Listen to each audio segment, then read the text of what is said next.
Hello friends, नमस्कार। देखिए, आप काफ़ी दिनों से हमास और इजराइल के बीच लड़ाई चल रही है और गाज़ा पट्टी में काफ़ी लोग मारे भी गए हैं। इसको लेकर के कल जॉर्डन ने यूएनजीए में, यूनाइटेड नेशन जनरल असेंबली में प्रस्ताव लेके आए इमीडिएट सीज फायर के लिए। तो ये इस प्रस्ताव पे वोटिंग हुई। वोटिंग में 120 कंट्रीज ने इस प्रस्ताव का फेवर किया। 18 लोगों ने अपोज किया और 45 कंट्रीज एब्सटेन कर गई, मतलब बाहर निकल गई, वोटिंग में हिस्सा ही नहीं लिया। और भारत भी उन एब्सटेन करने वाले कंट्रियों में से एक था, मतलब भारत ने इसमें वोटिंग में कोई हिस्सा नहीं लिया। और भारत की कमेंट्री बहुत ही सोचने समझने लायक और एक्सेलेंट था। देखिए, भारत हमेशा आतंकवाद से परेशान रहा है। पाकिस्तानी आतंकवाद से हमेशा इंडिया काफ़ी दिनों सफ़र किया है, काफ़ी जानें भी गई हैं और काफ़ी नुकसान भी हुआ है इंडिया का। तो भारत किसी भी हालत में किसी टेररिस्ट ऑर्गेनाइजेशन का तो सपोर्ट कर ही नहीं सकता था, और इसीलिए हमास का तो भारत कभी सपोर्ट कर नहीं सकता। और भारत ने एक और बड़ी बात जो थी कि हमास को गाज़ा पट्टी में पावर में कौन लेके आया। 70-80% वोटिंग उसको हुई है, वो इलेक्शन जीत के पावर में आया है, तो उसको वहाँ की पब्लिक ने ही सपोर्ट किया है ना। गाज़ा पट्टी के जो लोग हैं वोटिंग करने वाले आम आदमियों ने तो उनको सपोर्ट किया है, तभी तो वो पावर में आए हैं। तो इसका मतलब जो आतंकवाद को सपोर्ट कर रहा है उसको क्या कहेंगे आप? वो कोई दूध का धूला तो नहीं माना जाएगा ना। तो कल को अगर लश्कर तैयबा पाकिस्तान में इलेक्शन लड़ जाए और जीत जाए तो पाकिस्तानियों को क्या कहेंगे आप?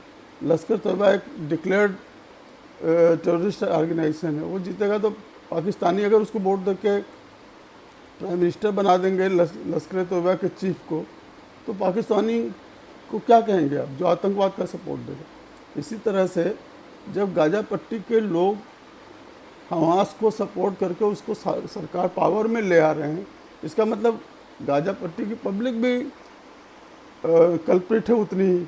और ये हमास के लोग इतने कावर्ड हैं, इतने गिरे हुए लोग हैं कि ज़रूरत पड़ने पे बच्चों को, औरतों को अपने आगे ढाल बना के खड़ा कर लेते हैं कि दुश्मन उनके ऊपर अटैक न कर पाए, और करे तो बच्चे और लेडीज़ मरे ताकि हल्ला हो चारों तरफ।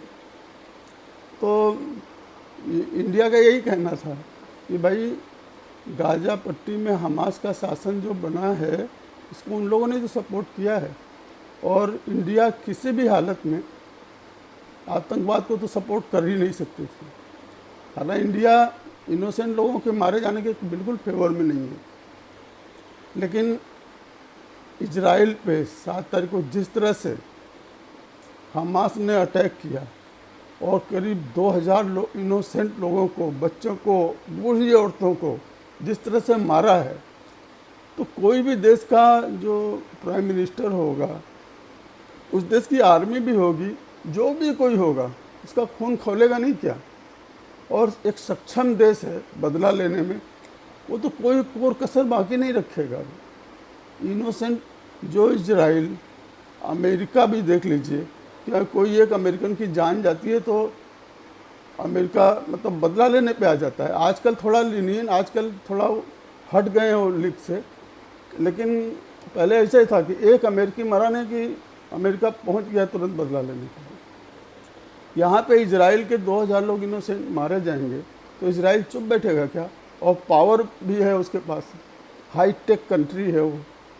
तो अब जब इजराइल, सबको पता था, पूरे दुनिया को पता था कि इजराइल छोड़ने वाला नहीं है, और आज की डेट में इजराइल जो कर रहा है बिल्कुल सही कर रहा है। जब तक हमास को इजराइल मटियामेट नहीं कर देगा, मटियामेट मतलब उनका एग्जिस्टेंस ही ख़त्म हो जाएगा, तब तक आम इजराइलीज को हमेशा इनसे खतरा बना रहेगा। क्योंकि आतंकवादियों को कोई जात नहीं होती, उनको जान लेने देने में कोई डर नहीं लगता है।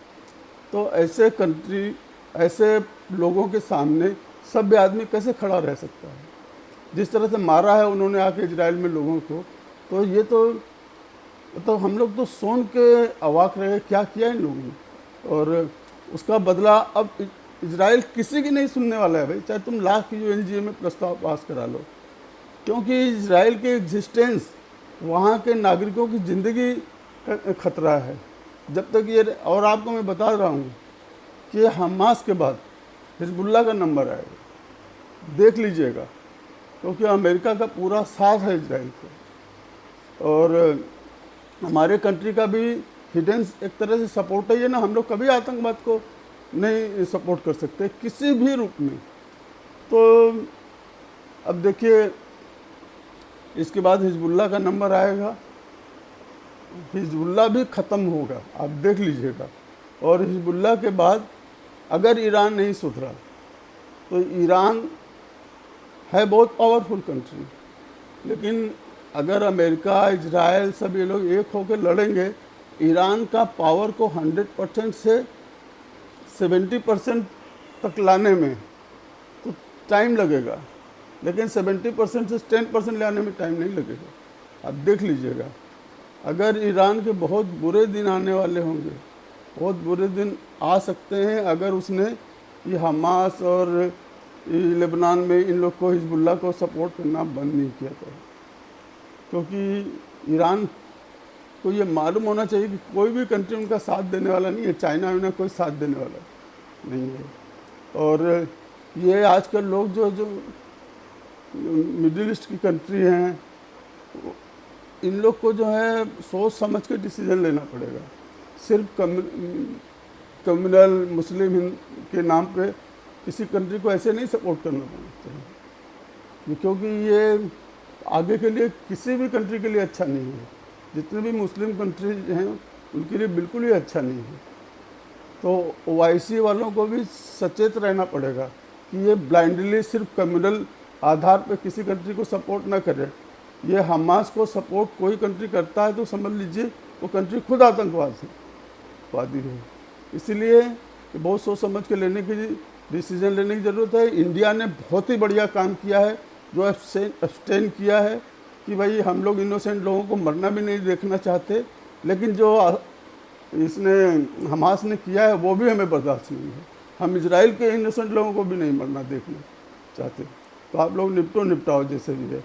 इंडिया इसमें किसी के पक्ष में, किसी के अपोज में नहीं है, और है भी थोड़ा बहुत तो वो इजराइल के फेवर में है। तो फ्रेंड्स, इंडिया तो ऐसे ही करेगा। हम लोग बहुत शांति प्रिय देश हैं, इनोसेंट लोगों के मारे जाने से हम लोग को भी बहुत दुख होता है, लेकिन आतंकवादियों का सफाया बहुत ज़रूरी। फ्रेंड्स, आपको कैसा लगा ये आप कमेंट करिएगा, हमारे चैनल को सब्सक्राइब करिए, लाइक करिए। Thank you very much. Bharat माता की जय।